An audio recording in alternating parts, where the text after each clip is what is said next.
안녕하세요. 요즘 날씨가 너무 더워서 다들 스트레스 많이 받으실 것 같습니다. 저의 여자친구 이야기를 들으시고 잠시나마 즐거운 시간 되시기 바랍니다. 올해로 정확히 35살이 된 나름 착하게 살고 있는 잘생긴 총각입니다. 그동안 잘생긴 외모와 현란한 말빨로 많은 여자를 만나왔지만 인생 끝까지 같이 살만한 상대를 아직 만나지 못했습니다. 더구나 많은 여자들을 만나다 보니 여자들의 진짜 모습들을 알게 됐고 그래서인지 결혼에는 더욱 관심이 없었습니다. 요즘 저에게는 고민거리가 하나 생겼는데 몇 달 전에 만난 여자친구가 술을 너무 좋아하고 엄청나게 마시기 때문입니다. 막걸리, 맥주, 소주, 양주 등등 종류에 상관없이 날마다 마셔대기 때문에 저와의 관계가 안 좋아지고 있습니다. 지인의 소개로 그녀를 만났었는데 당시에는 이렇게까지 술을 많이 마실 거라는 것을 꿈에도 몰랐었습니다. 그녀를 처음 보았던 날의 모습은 많이 수줍어하고 옷차림도 단아한 차림이었습니다. 얼굴이 작고 예쁘게 생겼는데 웃는 모습까지도 너무 순수해 보였기 때문에 저는 그녀에게 마음을 빼앗겨버리고 말았습니다. 식사를 하고 나서 술 한 잔 더 하자는 저의 제안을 가볍게 승낙한 그녀는 가라오케 가서 노래 부르고 싶다며 단골업소로 저를 데리고 갔습니다. 그동안 말을 별로 안 하던 그녀는 술을 마실수록 농담도 잘하고 눈웃음도 치며 완전히 다른 모습들을 보여주었습니다. 그녀가 얼굴이 못생겼으면 주사까지 있다며 더는 만나지 않았을 텐데 그녀가 하는 행동들은 모두 이뻐 보이기만 했습니다. 더구나 무대까지 올라가 노래를 부르는데 골반을 좌우로 살짝살짝 흔들어가며 춤을 추었습니다.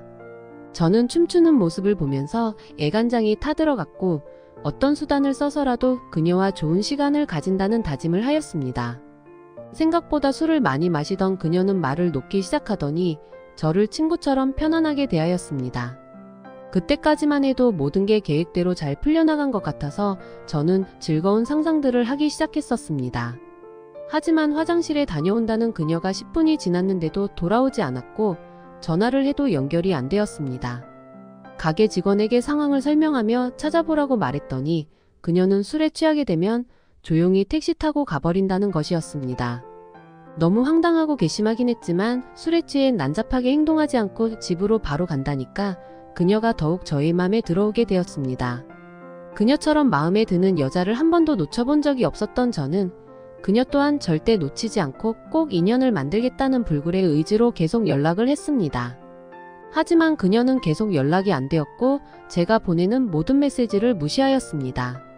제가 마음에 안 들어서 그런 건지 너무 답답해서 그녀를 소개해준 지인에게 상황 설명을 하고 꼭 좀 다시 만날 수 있게 해달라며 부탁까지 하였습니다. 며칠이 지났지만 그녀의 소식은 알 수 없었고 저는 많이 아쉬웠지만 결국 포기하기로 마음을 먹었습니다. 마음을 접은 지 한 달 정도 지났을 때 갑자기 그녀에게서 연락이 왔습니다. 자존심이 많이 상했었기 때문에 무시하려고 했지만 역사가 이루어진다는 밤 12시에 걸려온 전화는 무시할 수가 없었습니다. 그녀는 술에 취해서 친한 언니와 말다툼을 하고는 밖에 나왔는데 막상 갈 곳이 없었다는 것이었습니다. 돈이나 여자는 기회가 주어졌을 때 잡지 못하면 영영 내 것으로 만들 수 없다는 진리를 되새기며 그녀에게 근처 편의점에서 기다려달라고 하였습니다. 술에 취한 그녀가 혹시라도 중간에 생각이 바뀔까봐 계속 통화를 하며 엄청나게 빠른 속도로 달렸습니다. 도착해서 만난 그녀는 정말 술을 많이 마셨는지 걷는 것도 힘들어 보였습니다. 저는 긁어부스럼이 될까봐 그녀에게 아무 말도 하지 않고 근처 호텔로 아주 자연스럽게 이동을 하였습니다.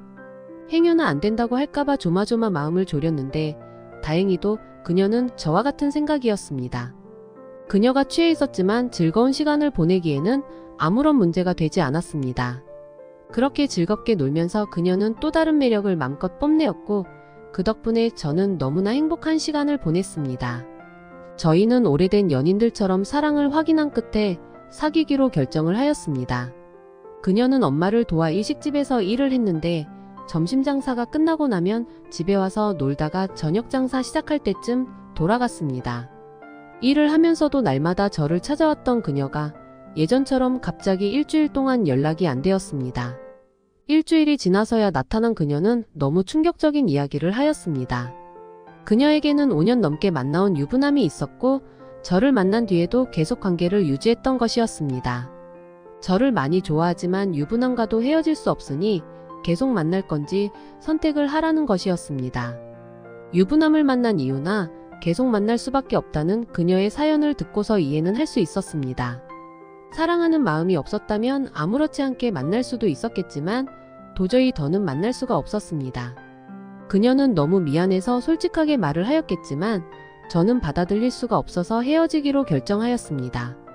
그날 밤늦게 집에 들어갔는데 그녀가 집안을 난장판으로 만들어 놓고 널브러져 있었습니다. 술을 얼마나 많이 마셨는지 아무리 깨워도 일어나지 않았고 발바닥에도 상처가 있었습니다. 그녀가 기억을 못할 수도 있다는 생각에 사진을 찍어 놓고 청소를 하였습니다.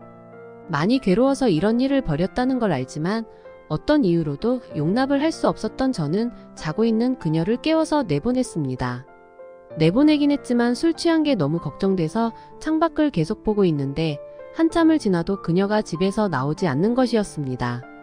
혹시라도 문 앞에 있는 건 아닌지 확인해봤지만 그곳에는 없어서 밖에 나가보려고 엘리베이터를 타려는데 그 안에서 그녀가 편안하게 자고 있는 것이었습니다. 너무 어이가 없어서 그 모습도 사진으로 남겨놓고 어쩔 수 없이 집으로 데려와 쉬게 하였습니다. 다음날 저의 예상처럼 그녀는 전혀 기억을 못하였고 찍어놓은 사진을 보고는 많이 창피해하며 잘못했다는 말만 되풀이했습니다. 언젠가는 그녀의 집 앞에 내려주고 온 적이 있었는데 그녀는 집에 들어가지 않고 벤치에 누워 아침까지 잔 적도 있었습니다. 그녀는 술을 많이 마시면 즐거운 시간을 보냈던 것도 기억을 못할 정도였습니다. 그녀가 유부남과 헤어지겠다는 약속을 받고 다시 만나고는 있지만 하루하루가 살얼음판을 걷는 것처럼 너무 걱정입니다. 지금은 예전처럼 그녀를 사랑하는 것은 아니지만 애틋한 마음이 남아있어서 헤어지지도 못하고 있습니다. 술만 안 마시면 나무랄 것 없이 착하고 예쁘기 때문에 쉽게 포기가 안 되는 것 같습니다. 엘리베이터 안에서 자고 있던 그녀를 생각하면 어이가 없지만 한편으로는 웃음도 나오듯이 양날의 검을 가지고 있는 그녀입니다. 어떤 결정도 내지 못하고 똥꾼인 여자친구와 아직까지는 잘 지내고 있습니다. 나중에 다시 한번 사연을 소개하기로 하고 글을 마치도록 하겠습니다. 끝까지 읽어주신 분들 행복하시고 건강하시기 바랍니다.